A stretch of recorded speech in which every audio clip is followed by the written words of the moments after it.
Buenas tardes. En primer lugar, disculpándome por la falta de puntualidad, no sé si se me escucha, y agradeciendo a las personas que se han puesto en el Zoom.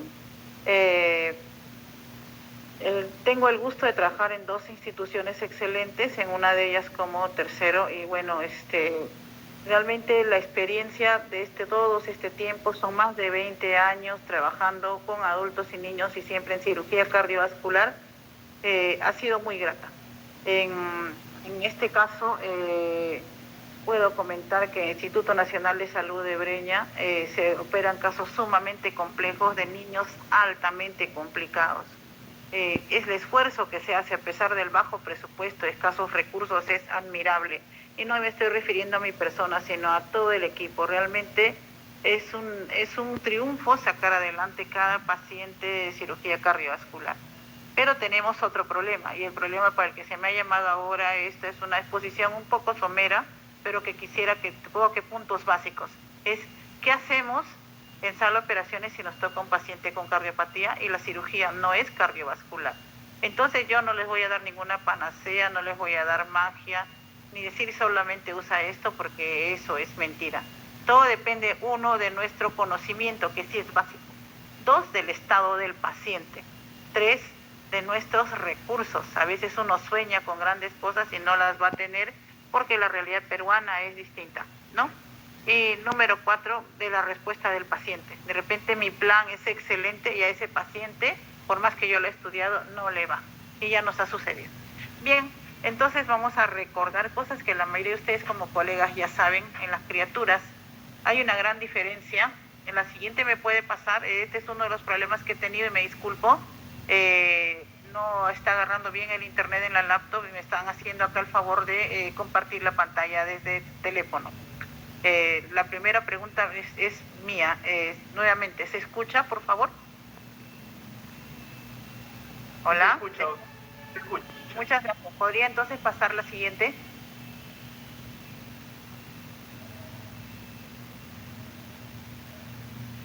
¿Puede pasar la siguiente, por favor?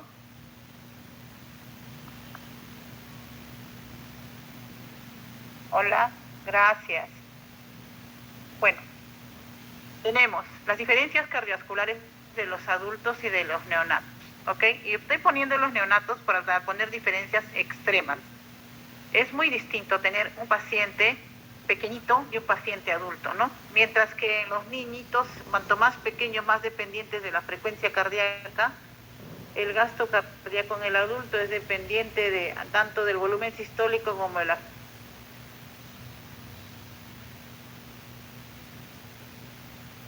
en el paciente pediátrico. Lo segundo, la contractilidad.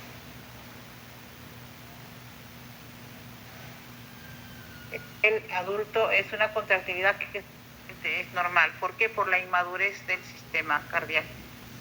La respuesta de Starling por el mismo estado de la fibra es limitada, en tanto que en el adulto ya hay una respuesta, ¿no? Así como la distensibilidad está reducida en el paciente pediátrico, cuanto más pequeño más, y la compensación cuando hay mucha poscarga, mucha resistencia, es limitada.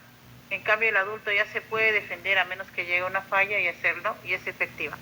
Y lo principal, que nosotros tenemos, por lo mismo de que hablamos del desarrollo del corazón, tenemos una interdependencia ventricular muy alta en el neonato, ya que no tiene un corazón maduro desarrollado, así que no puede faltar ninguna cámara, no puede fallar el trabajo de ninguna parte del corazoncito.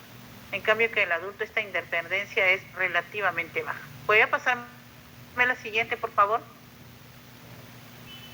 Muy bien. Esta es la clasificación de las cardiopatías congénitas por sus consecuencias fisiopatológicas. Aquí hemos obviado, dentro de los problemas congénitos, las llamadas alteraciones del ritmo cardíaco, que también hay congénitas. Lo principal que vamos a entender son las cardiopatías con shunt izquierda-derecha e hiperflujo pulmonar, las cardiopatías que son las llamadas acianóticas.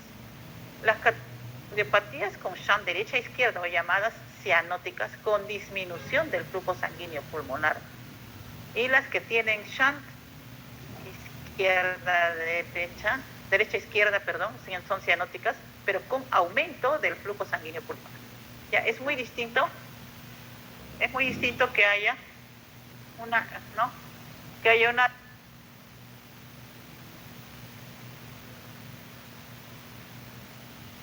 problemas como la atresia de Fallot o la atresia de válvula pulmonar o la tricuspidia, ¿no? Que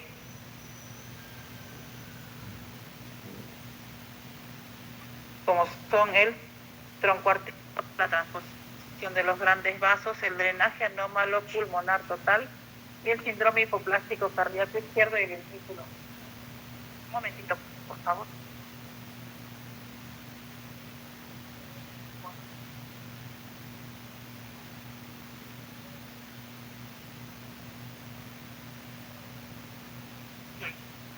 Me disculpan, estoy en sala de operaciones, no he tenido oportunidad de tener un ratito libre y queremos seguir hablando para ustedes.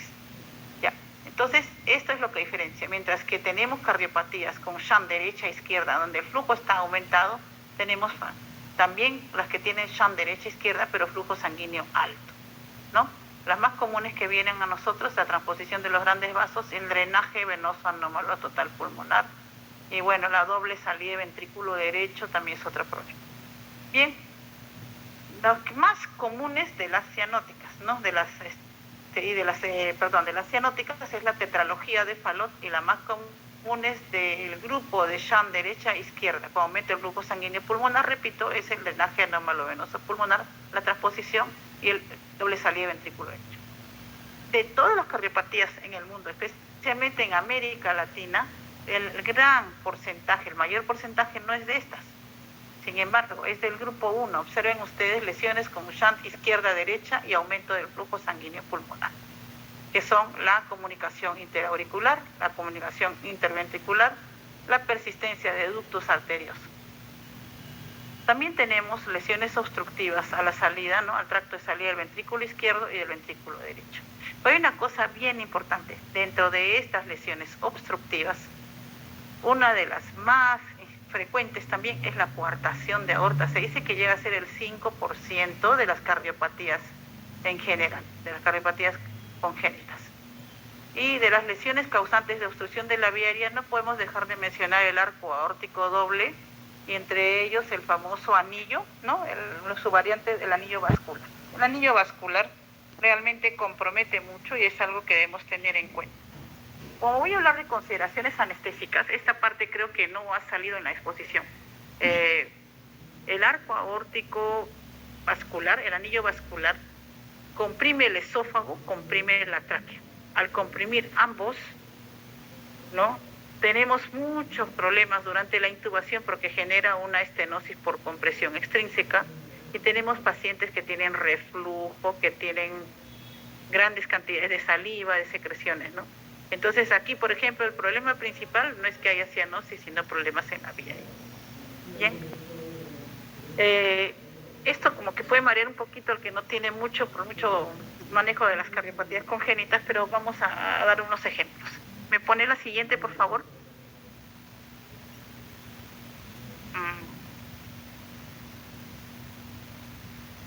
¿Ya?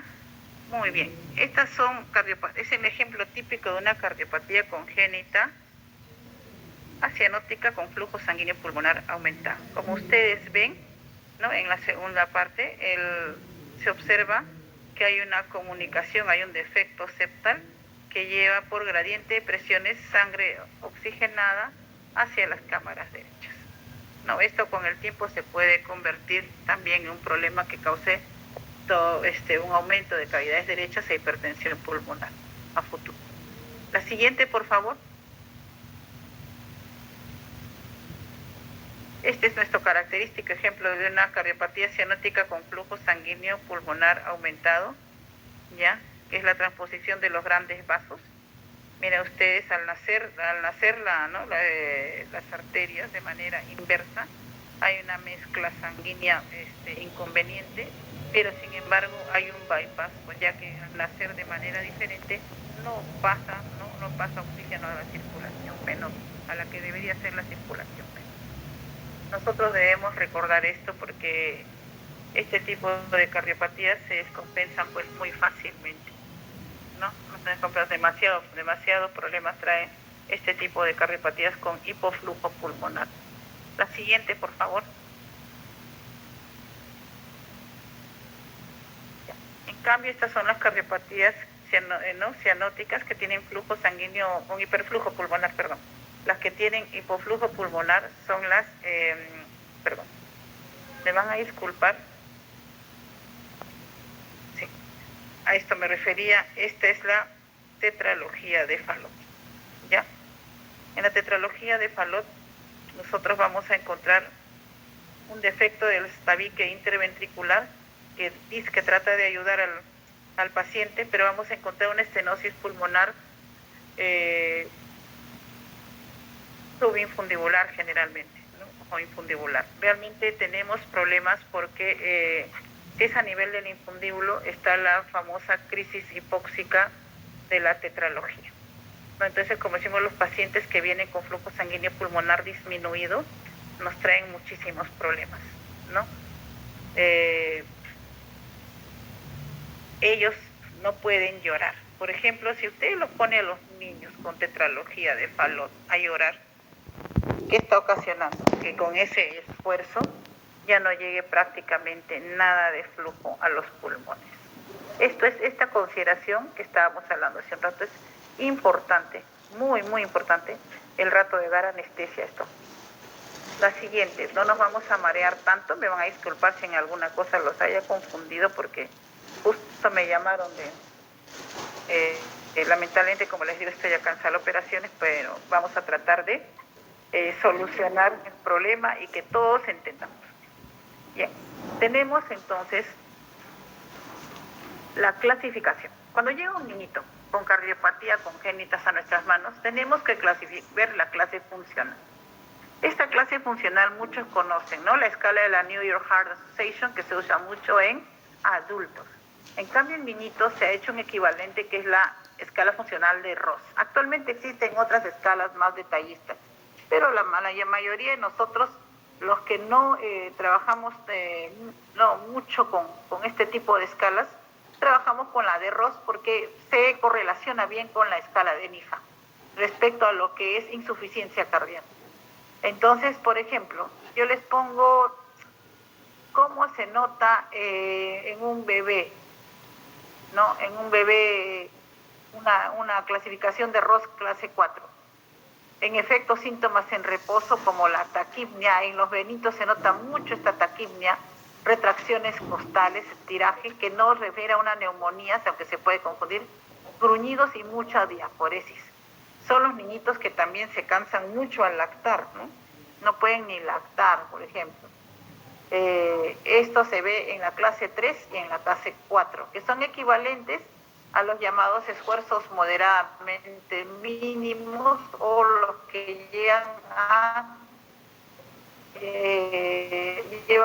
cabo la menor actividad física, se descompone 3 y 4 de la Heart Association. Entonces, la equivalencia de Ross es bastante buena, ya que a los niños pequeños muchas veces dentro de su angustia no se pueden manifestar. Cuanto más pequeñitos son, es solamente el llanto o uno dice qué cosa está pasando con este tiro. Ya está haciendo estos síntomas, donde encontramos una cardiopatía y nos ponemos a pensar qué está pasando. Si me pone la siguiente, por favor.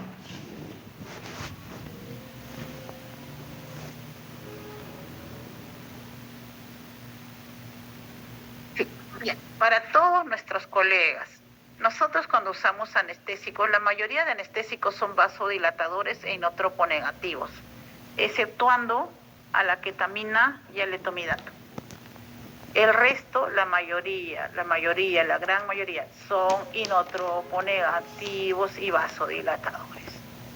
¿Ya? Entonces hay que tener muchísimo tino cuando uno aplica estos medicamentos. Nosotros tenemos que ser unos buenos farmacólogos y fisiólogos para poder trabajar. Entonces, ¿nuestros fármacos pueden alterar la contractilidad? Sí. La frecuencia cardíaca, de hecho. La precarga también, ¿no? Y la resistencia vascular sistémica. Y también pueden alterar la resistencia vascular pulmonar, aunque son los menos.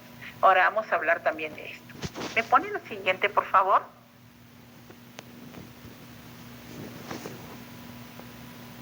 Bien, muchas gracias.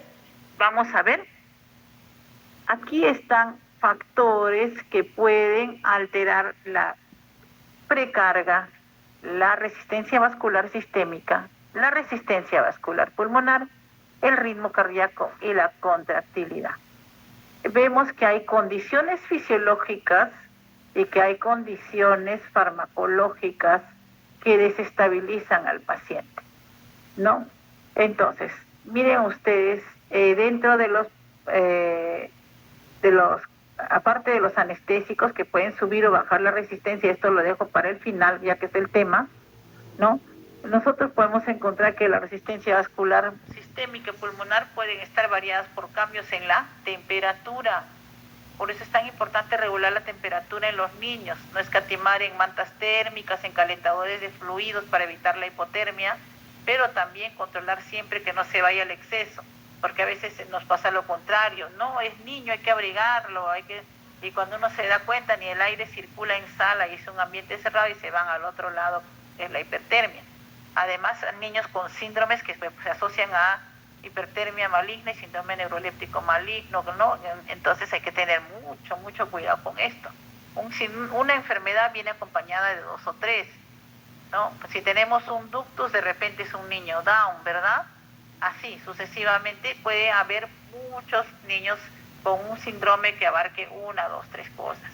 La policitemia, ¿no? Tan frecuente en algunos niños con cianosis, contra la anemia, cada una sube o baja la resistencia vascular sistémica.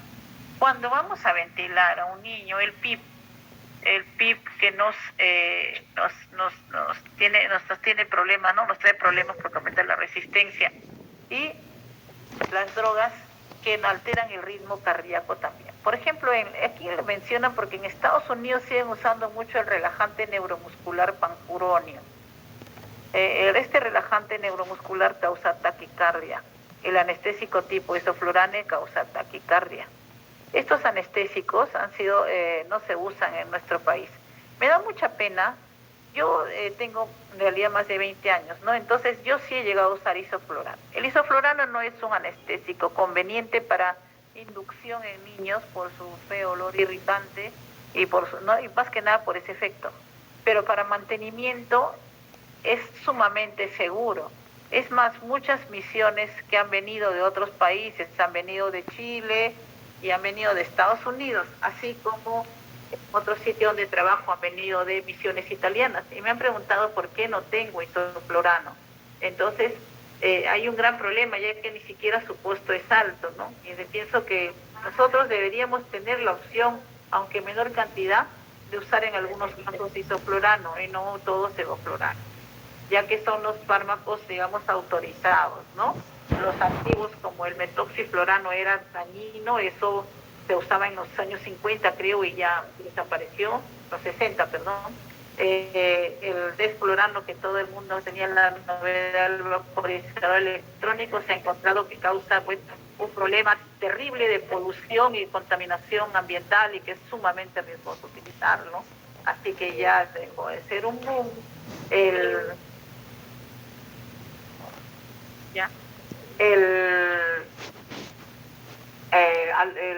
sevoflurano es el realmente que causa mayor estabilidad hemodinámica, que es menor proarritmogénico, pero en los niñitos, como habíamos hablado muchas veces, se depende de la frecuencia.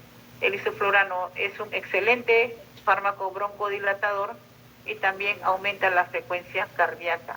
Por lo tanto, de alguna manera nos ayuda mucho. Además, mucho se ha discutido de los inhalatorios y sus efectos renales.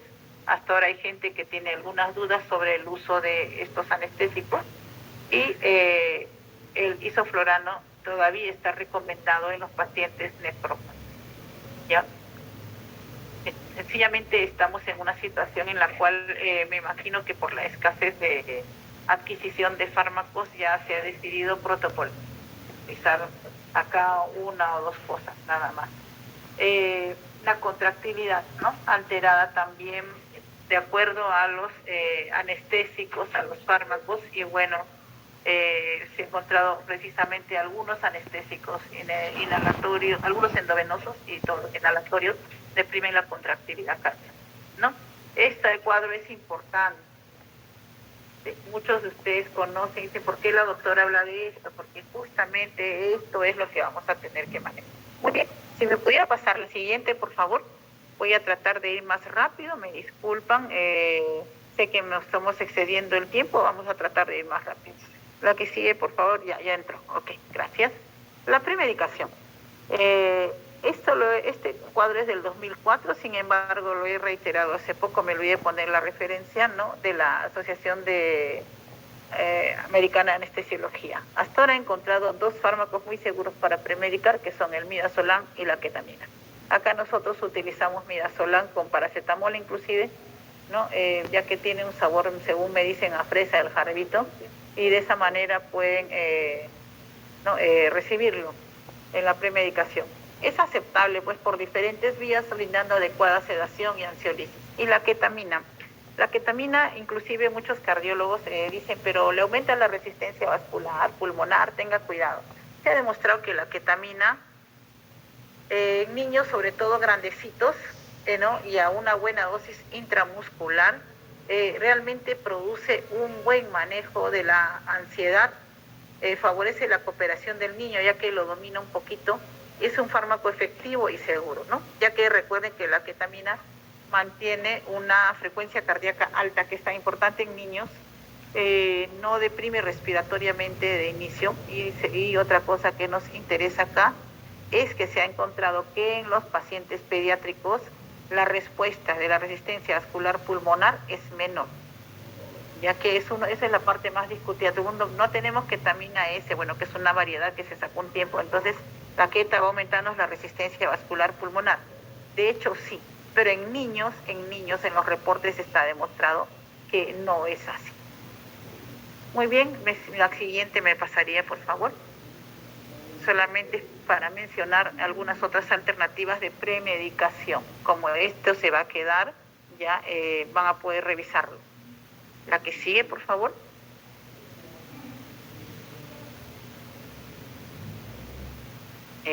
Ya, bien.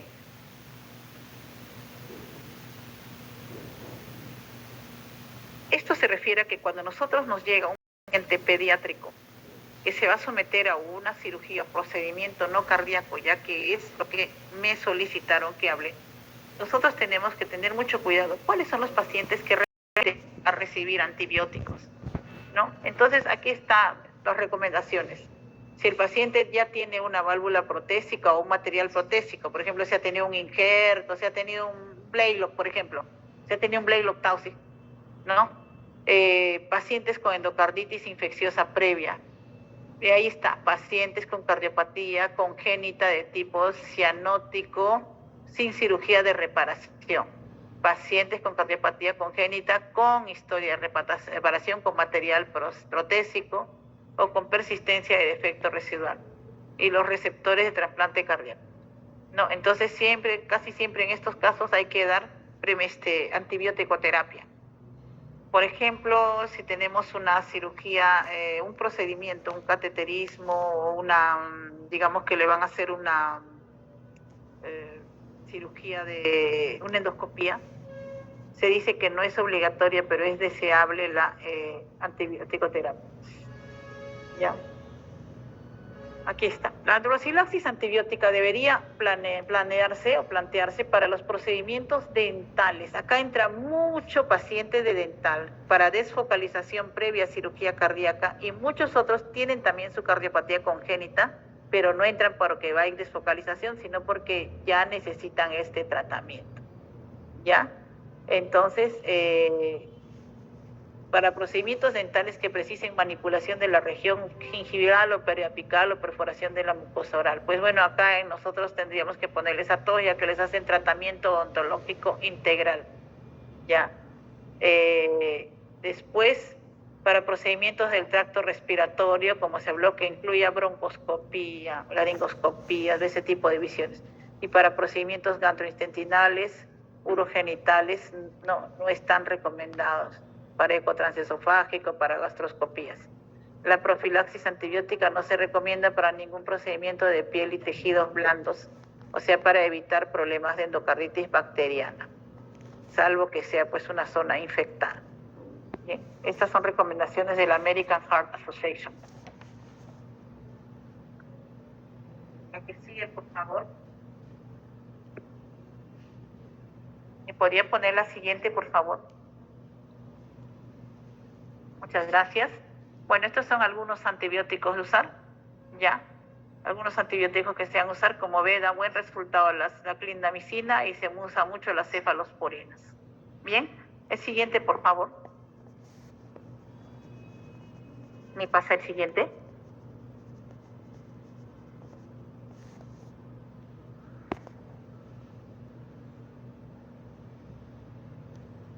Ya. Esta es una tabla en la que ustedes pueden ver una guía clínica de los, ¿no?, que no ha variado prácticamente, en la cual cuáles son las recomendaciones, ¿no? Aquí está qué es lo que puedes usar también, así como en la otra tabla estaban las dosis, aquí está qué podrías usar, ¿no? En caso de que vas a tener un trabajo en tracto respiratorio, urinario, traumatológico, ¿ya? Y cuáles serían los fármacos alternativos. Bien, la que sigue, por favor.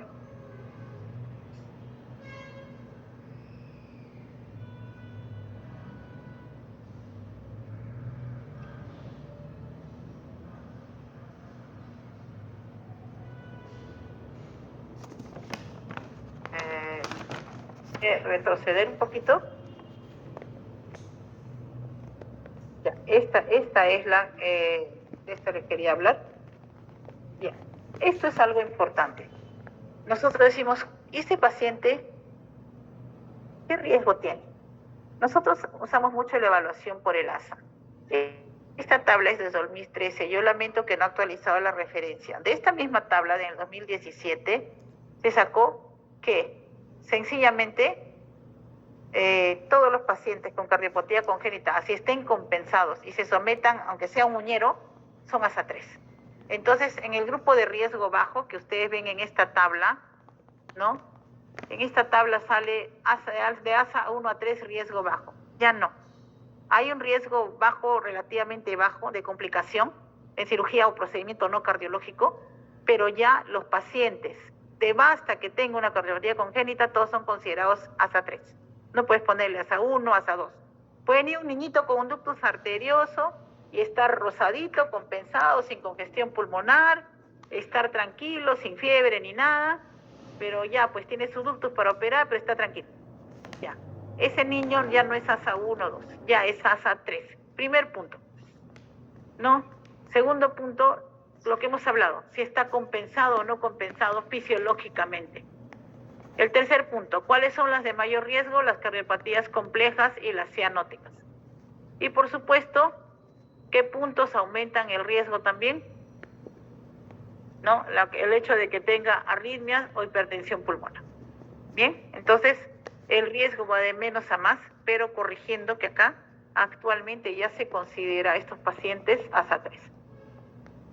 Bien, ¿podría ahora sí pasarme la siguiente? Muchas gracias. Vamos a hablar un poco de anestésicos inhalatorios y endovenosos. Yo ya voy a terminar porque prefiero que me pregunten, ¿no? Yo sé que como estoy exponiendo en condiciones tal vez inadecuadas, podría algo no quedar claro. Prefiero que me pregunten, pero quiero darles unas pautas porque de repente hay algún colega escuchando.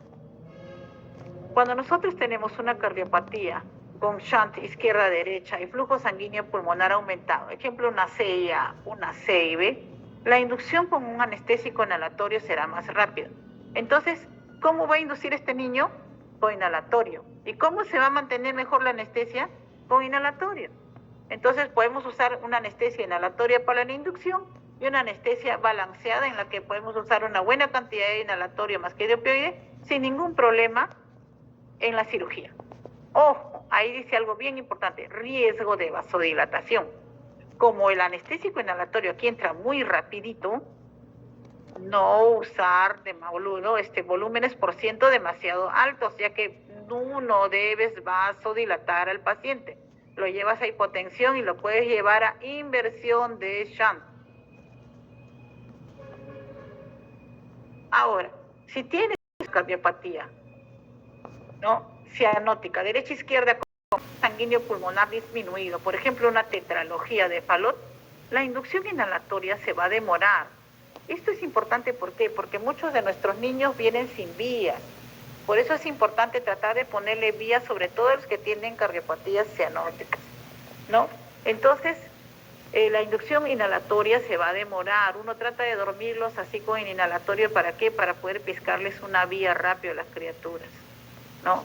Es un riesgo altísimo de depresión cardiopulmonar y muerte. ¿Por qué? Porque como ellos tienen el flujo pulmonar disminuido, el inhalatorio se va a demorar en entrar, y uno va a decir, no se duerme, y va a empezar a aumentar y aumentar más el porcentaje del anestésico inhalatorio, ocasionando un alto riesgo de mortalidad. Muy bien, pasamos a la siguiente.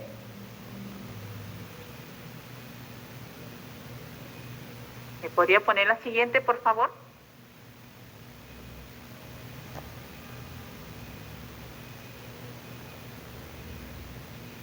Por favor, ¿me podría poner la siguiente diapositiva? Gracias. Bien.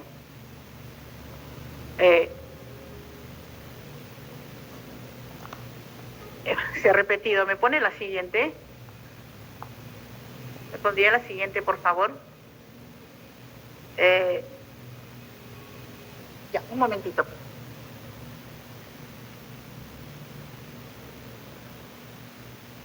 A ver, usted puede retroceder una sola diapositiva, le voy a agradecer mucho. Disculpe, pero acá se ha pasado muy bien, muchas gracias. Yo sé que esto es culpa mía, he dado una mala indicación. Bien, entonces ya hemos hablado de lo que pasa con los inhalatorios. Con los anestésicos endovenosos, ya, el inicio de acción en los pacientes con Shunt derecha izquierda y flujo sanguíneo pulmonar disminuido, el inicio de acción es más rápido en la inducción. Entonces, claro, así como hemos hablado que el inhalatorio inicia más lento en ellos porque tienen hipoflujo pulmonar, ¿qué es lo que va a entrar más rápido? Endovenosos. Entonces, ¿cómo es recomendado?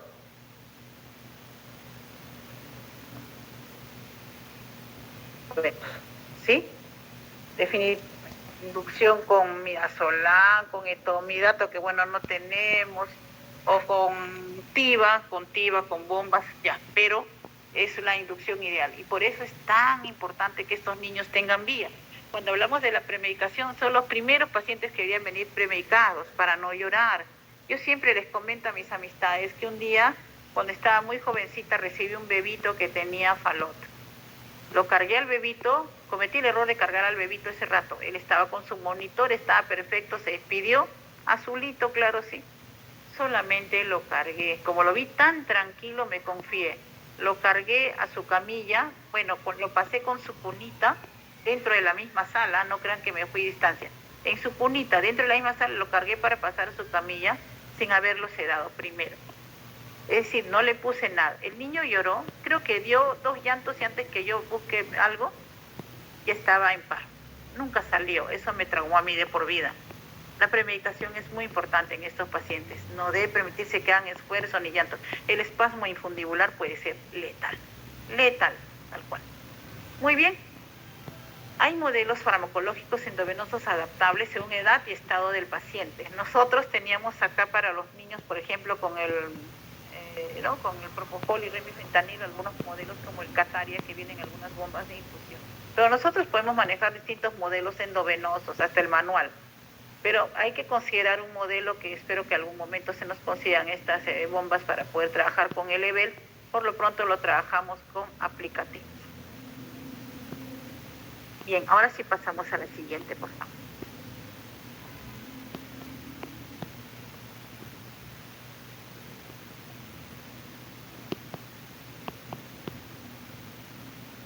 Bien. Estos son simplemente algunos de los anestésicos. Ya hemos hablado de los inhalatorios y le estoy hablando de los endovenosos, como el midazolam, que es para inducción, ¿no?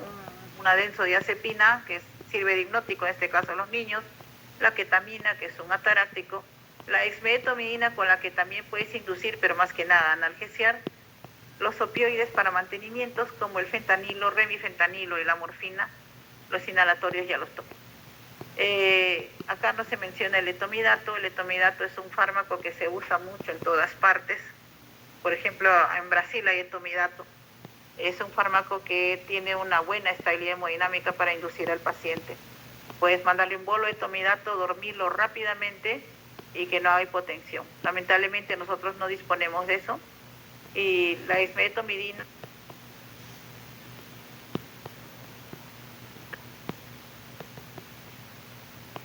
Sí, aquí hablamos de la ketamina. Quisiera recalcar lo que les digo. Ustedes revisen y verán que la ketamina es una buena analgesia, una buena contribución. No es para que vaya sola tampoco, sino una buena contribución a la anestesia y no produce tanta respuesta a hipertensión pulmonar a menos que la uses a dosis elevadas. Por eso tienes que balancear la ketamina, ¿no? Pero es un buen fármaco. Es un buen fármaco que se ha visto que los niños sí lo toman. Si me pudiera pasar la siguiente, por favor.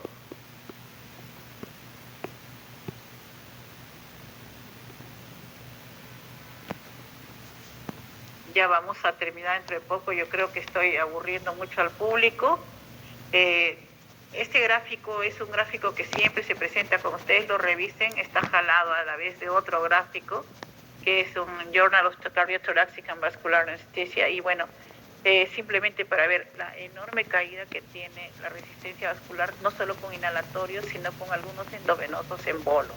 Si yo tengo propofol y le voy a dar a un paciente cardíaco, si le voy a dar a este paciente cardiópata, propofol en bolo, no es que el propofol sea una mala droga, es que la mala soy yo. Porque yo sabiendo lo que puede pasar, le estoy dando propofol en bolo, sabiendo que le puedo ocasionar una hipotensión masiva por caída de la resistencia. Entonces, estas drogas, lo mejor es mandarlas por medio de modelos farmacológicos o con bombas de infusión, tal como había mencionado, ¿no? Segunda vez que les digo, o tercera vez, no vasodilatar al paciente, no vasodilatar. La siguiente, por favor.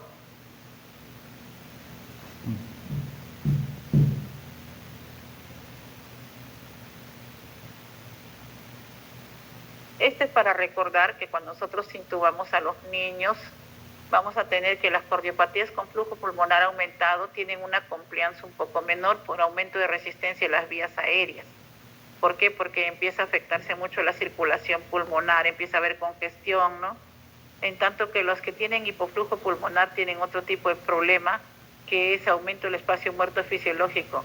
Pero, oh sorpresa, como no llega oxígeno a ellos, hay un menor desarrollo de las vías aéreas y también hacen aumento de resistencia de la vía aérea. Entonces tenemos que en ambos puede haber aumento de resistencia de la vía aérea y puede llevar esto también a muchos problemas ventilatorios. La siguiente.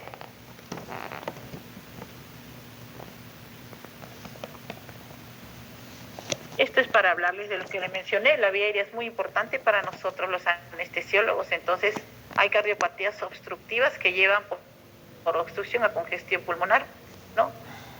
Hipertensión pulmonar, que eso también lo hemos hablado. Esas son la coartación de aorta, ¿no? Por la diferencia de presiones, por el aumento de flujos a nivel superior generalmente, las estenosis valvulares y las compresiones extrínsecas. En la gráfica ustedes pueden observar un anillo vascular característico donde se comprime tanto el esófago como la tráquea, ocasionando pues un altísimo riesgo nada más en la intubación. No necesita iniciar un corte para saber que este paciente vamos a tener problemas. La siguiente, por favor.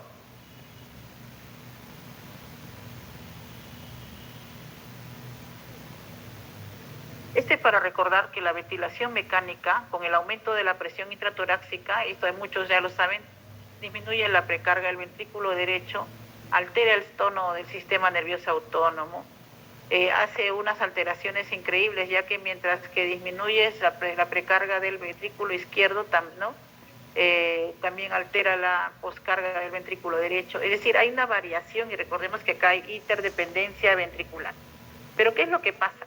Hay una cosa de todo lo que está mencionado acá que es lo más importante. Vean el renglón que dice limita volúmenes cardíacos absolutos, llenado ventricular. Y si uno insufla mucho los pulmoncitos, incluso puede llegar a hacer un efecto tal que no permita que los ventrículos expulsen la sangre, ¿no? y esto es un efecto tipo taponamiento cardíaco. Imagínense ustedes el riesgo. Muy bien, la siguiente, por favor. Esto ya lo saben muchos también, es la relación entre el gasto pulmonar o QP y el gasto sistémico o QS. ¿A qué se refiere? A que en los defectos septales, o no, que tienen shunt izquierda-derecha, si tenemos shunts grandes, la medición de un defecto mayor de 1.5 son indicativos de corrección quirúrgica. Para nosotros nos sirven también para el manejo anestésico, porque nosotros tenemos que mantener la relación entre el gasto pulmonar y el gasto sistémico muy adecuado. No sé si recuerdan que le dije que las cardiopatías más comunes en Latinoamérica, sobre todo en el Perú, eran las llamadas acianóticas, con hiperflujo pulmonar. O sea, CIA, CIB, ductos. Entonces entra un niño a sala para una cirugía dental. Como el niño es llorón, yo lo he dormido bien, lo he intubado, sé que le va a doler, lo he intubado. Ya, anestesia general. Entonces, lógicamente, no puedo dejarlo con ventilación espontánea, como hacen algunos colegas. ¿Cuál es el problema? No tienes que ponerle más. Duérmelo, que le tolere el tubo, ventilación espontánea.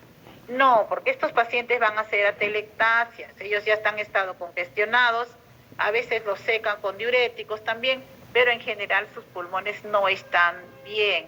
Tienen resistencias de las vías aéreas incrementadas, como hemos hablado, y los volúmenes pulmonares están limitados. Estos pacientes son los primeros en hacer atelectasia.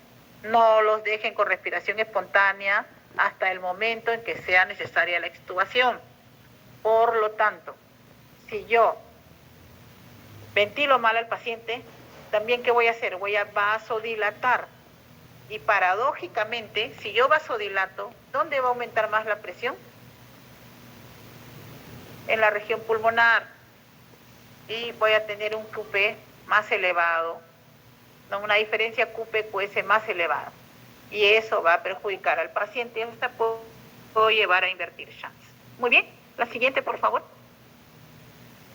La siguiente, ya, muy bien. Estrategias.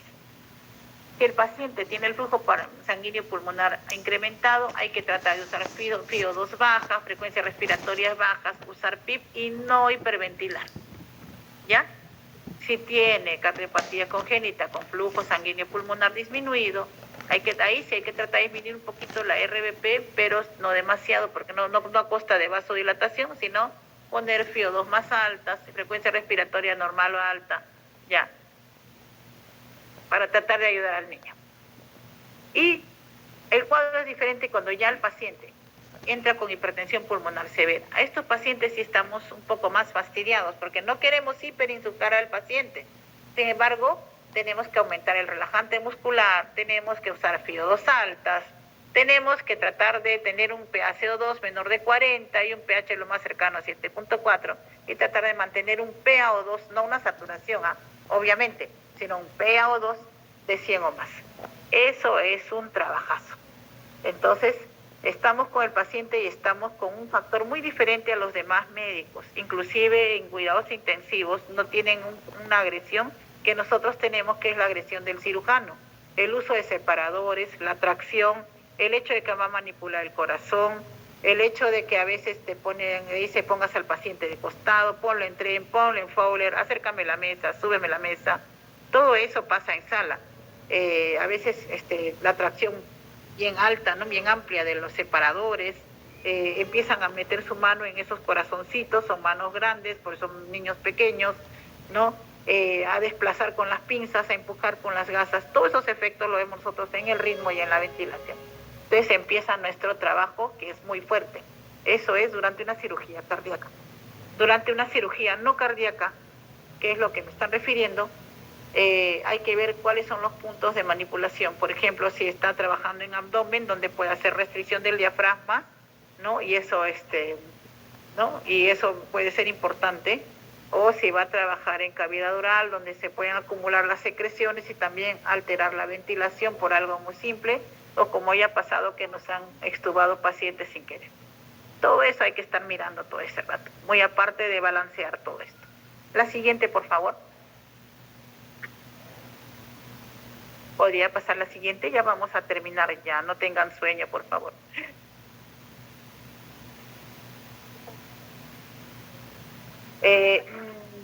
¿Ya?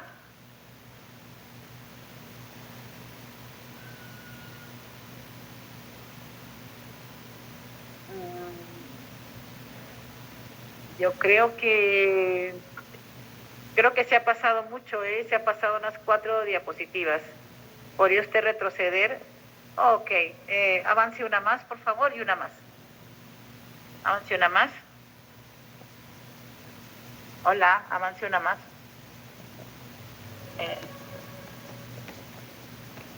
No, está retrocediendo, por favor, avance, tenga la bondad.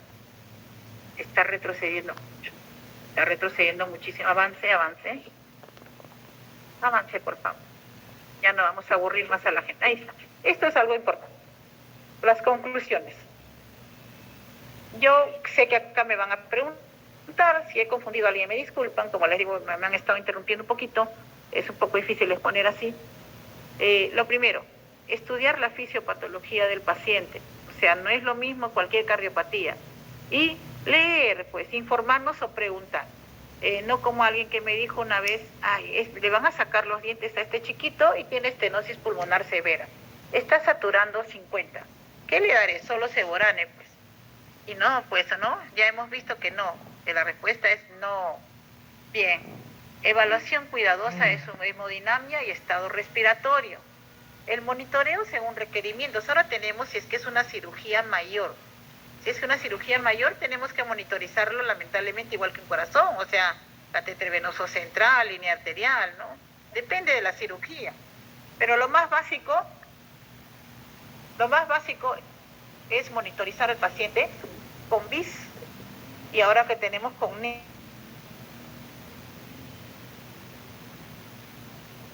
para ver la profundidad de la anestesia, que es muy importante para regularnos lo del inotropismo y la vasodilatación, y el NIRS, ya que el NIRS nos habla del flujo sanguíneo cerebral. ¿Ya? Y es importante la oxigenación cerebral y el flujo que vaya a nuestro cerebro, cómo van a manejarse con el NIRS. Ese correlaciona además con la saturación venosa y con el gasto cardíaco. Es predictivo de muerte cerebral, es predictivo de estados de coma, y yo creo que si tuviéramos esta herramienta en la mayoría de salas estaríamos muy bien. ¿Yo? Premedicación en la medida de lo posible. No todos se van a dejar, no todo se va a poder, pero como le digo, hay intranasal, hay rectal, hay oral, sublingual. Y bueno, en los niñitos con cianóticas, yo preferiría hacer lo siguiente. Les doy un ejemplo. Les doy vía oral para que se puedan tranquilizar, les doy un poco de oxígeno con una mascarita reservorio, canulita, y cuando están así más tranquilitos, les buscaría una vía en el piso de hospitalización para tener listo al niño, ¿no? O sea, para evitar que llore más, para tener, ¿no? Primero una premedicación oral y tener luego lista una vía pequeña para que el niño esté listo y se lo pueda premedicar de manera endovenosa poco antes de ir a sala de operaciones. No, esa sería mi táctica con estas criaturas.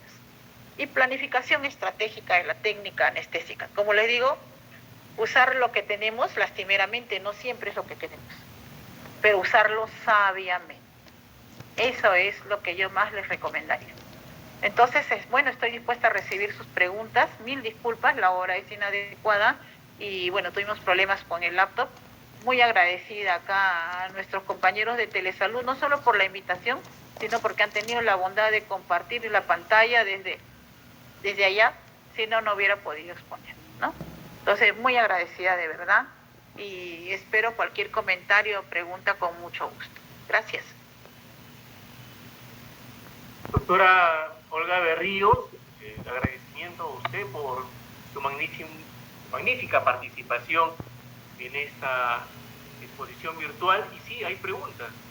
Primero, leer lo que manifiesta Manuel Velasco. Dice: excelente ponencia, estimada doctora Berríos. Y él hace la siguiente pregunta: por favor, le pido un poco de detalles en cuanto a parámetros ventilatorios, PIP, CP, FR, frecuencia respiratoria, FiO2, relación 1, en tanto para cianóticas, alto flujo pulmonar como CIB y PCA, tanto para cianóticos alto flujo pulmonar como TGB, DBAPT, y tanto para cianótico bajo flujo pulmonar como falot y atresia pulmonar. Muy agradecido. Ya, esta pregunta me gustó bastante, es una pregunta que yo encontraría inclusive un poco, no solo interesante, muy necesaria y hasta un poco divertida. Ya le voy a explicar por qué al doctor Velasco. Buenas tardes, doctor Velasco, ante todo quisiera saber cuál es su especialidad. No pone la especialidad, no dice tampoco si es médico. Me imagino que es médico. Me imagino que, no, de hecho que es colega, lo que la pregunta es porque, a ver, los patrones que nosotros tenemos como Universal Operaciones son muy diferentes, por eso yo doy recomendaciones. Y por eso estaba hablando que si a un paciente, por ejemplo, le van a hacer... Cardiólogo pediatra, dice doctora. Ay, pues lo máximo, entonces yo qué le puedo decir, pero bueno, vamos a hablar. Mira, doctor, lo siguiente, por ejemplo, si yo tengo una cirugía abdominal, doctor, generalmente usan separadores, que el niño entre a una laparotomía, van a usar separadores, ese es el efecto mecánico, me van a retraer el diafragma, y muchas veces si el niño es muy pequeñito y no tiene una cama para el posoperatorio en cuidados intensivos, porque esa es nuestra realidad, no porque no se quiera, sino porque uno quisiera sacarlo bien despierto y tratar de evitar problemas, muchas veces se usa relajante solo en la inducción para los niños cuando son pequeñitos. Entonces, ese efecto de los separadores y la tracción y de la restricción me va a condicionar a mí que de repente yo para un niñito no le puedo dar pues un PIP de 10, le tendré que dar un PIP de 15, supongamos. La frecuencia igualmente, yo no le puedo dar una frecuencia, de repente yo considero que una frecuencia ideal sería pues de 22 para un niñito pequeñito, ¿no? De unos 3 añitos, 20 a 22, no darle más, y de pronto encuentro que me está subiendo mucho el TCO2 porque esta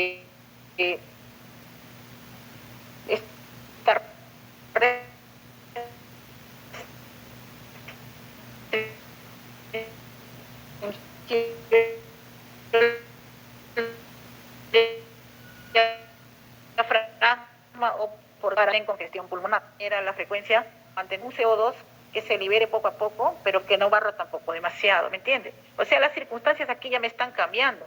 Entonces, si es que yo tengo un niño, vamos a tratar, ayer he entrado con un pequeño, con drenaje venoso anómalo pulmonar total, que pesaba 8 kilos.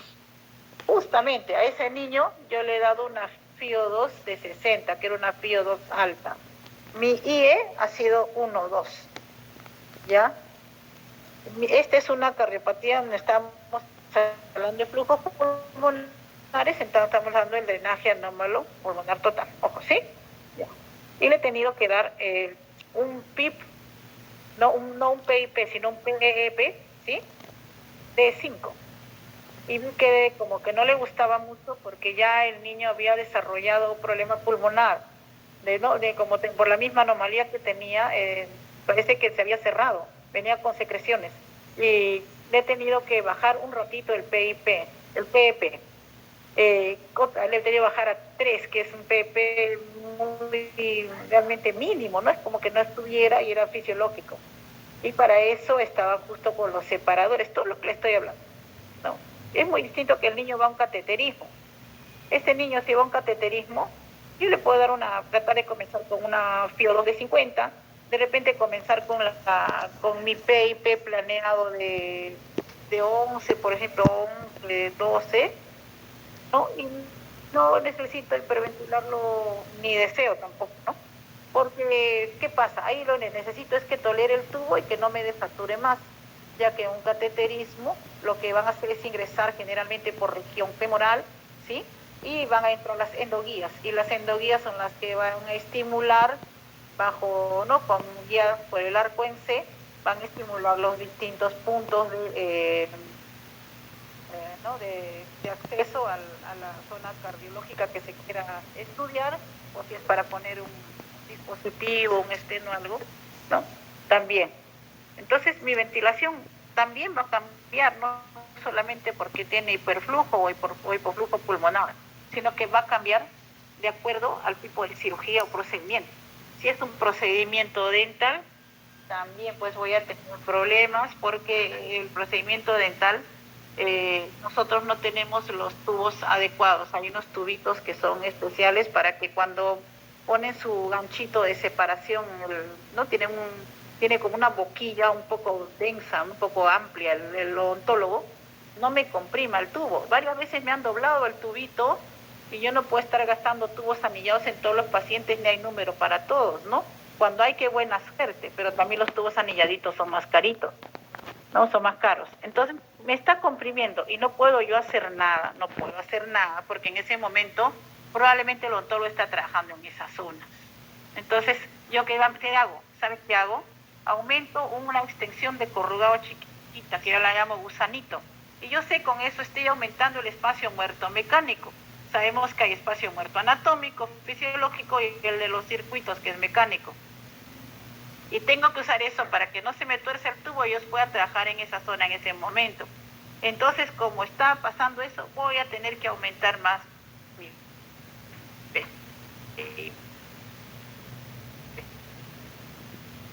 Entonces, esta pregunta se los mando de forma personal, ¿no? Como usted me pone pesos, cardiopatía, pero yo no le puedo mentir y decir, ¿sabe qué? No, está muy bonito, muy concreto, pero no puedo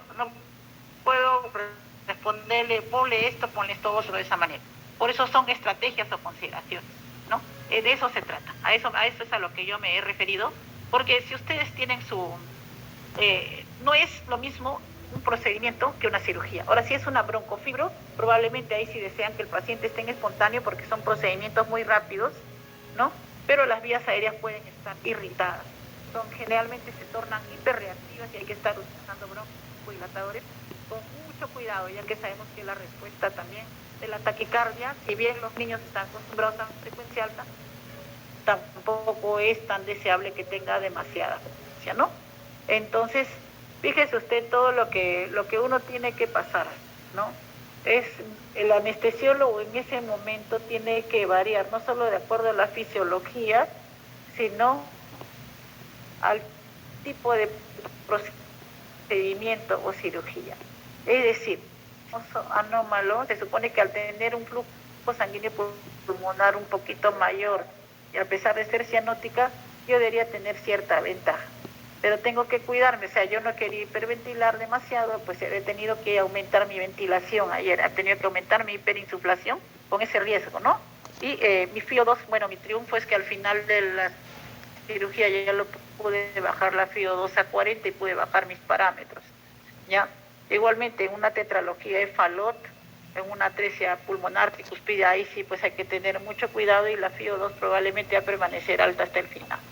Y si tienes una CIA, CIB, igualito, o sea, se supone que para una cirugía programada electiva, no de emergencia, o un procedimiento electivo, el paciente ya no está en congestión pulmonar, ya está tratado. Entonces, ahí sí puedes manejar una FIO2 de 30, de 25, máximo de 40, con un IE de 1, 2, 1.3, ¿no? Con un PIP de 7, inclusive 5 a 7 si lo necesita, ¿no? No necesita tampoco PIP muy altos, a menos que sea un niño muy gordito, o que no, hay que tener cuidado con la resistencia también de las vías aéreas, ¿eh? Hay que tener mucho cuidado con eso.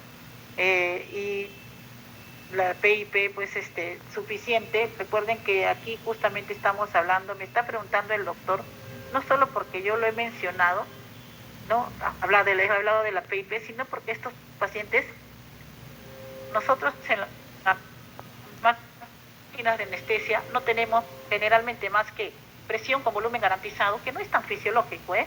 Tenemos presión de soporte, que es un modo que lo usamos generalmente a la salida ya del procedimiento, y tenemos volumétrico y controlado por presión, de los cuales realmente la mayoría de estos niños, como se suele recomendar dentro de nuestra escuela, es que se use en las máquinas de anestesia el modo controlado por presión.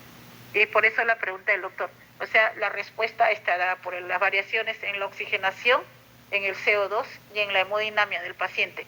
No voy a estar pendiente de que si el niño pesa 8 kilos, me va a tener que dar pues el tidal exacto de 6 a 8 ml/kg, no. Voy a estar pendiente de su respuesta, ¿no? Eso sería lo que yo le podría decir. Si usted gusta alguna pregunta de manera personal, me la hace con ejemplos y yo se la voy a poner. Más bien estoy muy agradecida porque eso me hace explayarme en algo que yo particularmente hubiera querido incidir de otra manera. Yo tengo una exposición muy aparte que es solamente sobre ventilación por casos, ¿no? Pero la tengo mezclada niños y adultos. Como no era el tema, me pareció que ya era muy tedioso no trabajar. Más bien muy agradecida, ¿no? Un gusto que un cardiólogo pediatra que de hecho sabe mucho más de cardiopatías congénitas que quien habla, se haya presentado. Gracias. Doctora Berrío, sí, justamente el doctor Velasco estaba pidiendo la posibilidad de intervenir y que le aperture el micrófono. Disculpa, es que yo estoy acá con el problema que ustedes ya saben y por eso no había visto, por supuesto, doctora.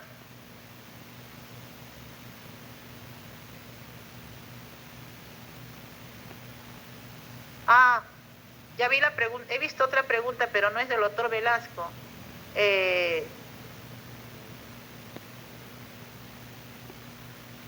Primero, a ver, el doctor que intervenga, por favor.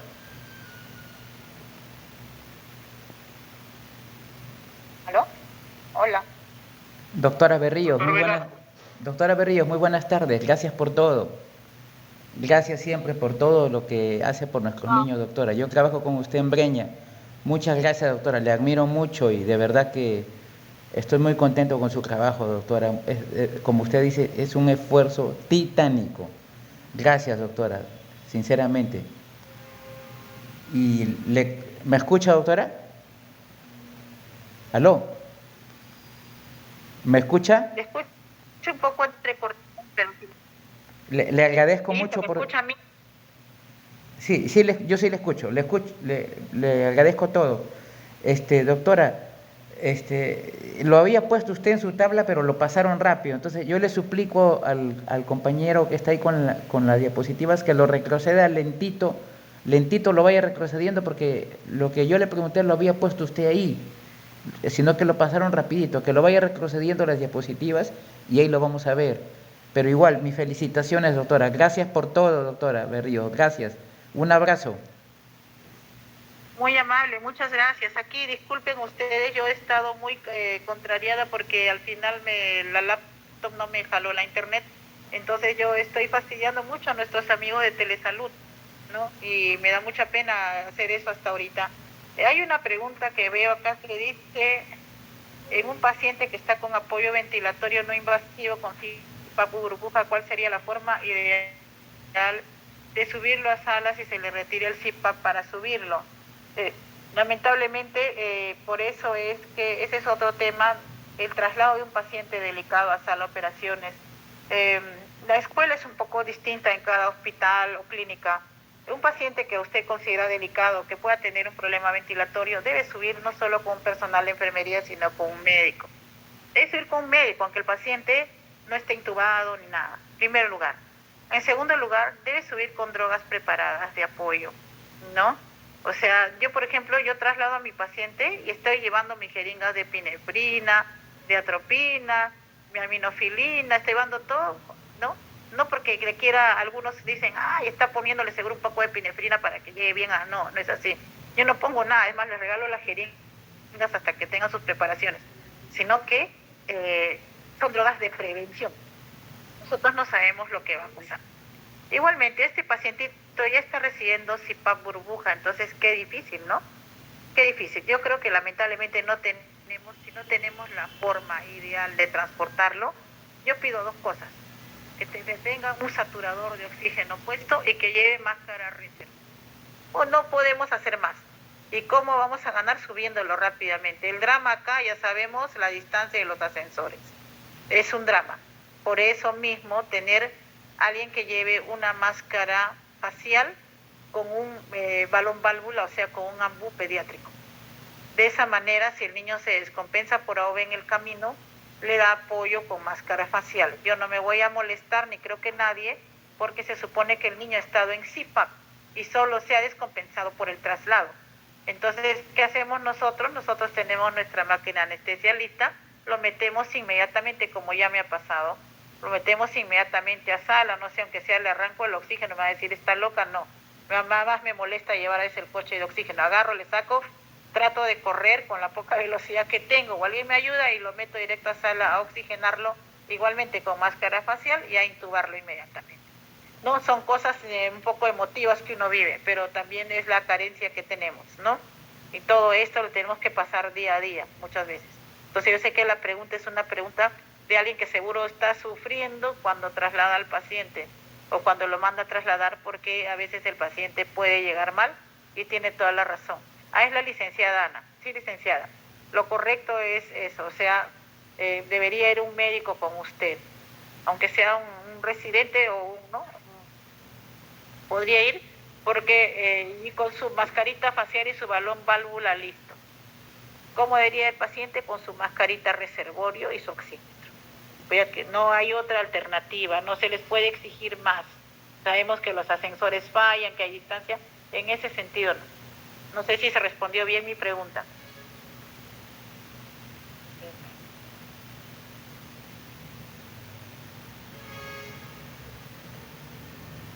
Hola.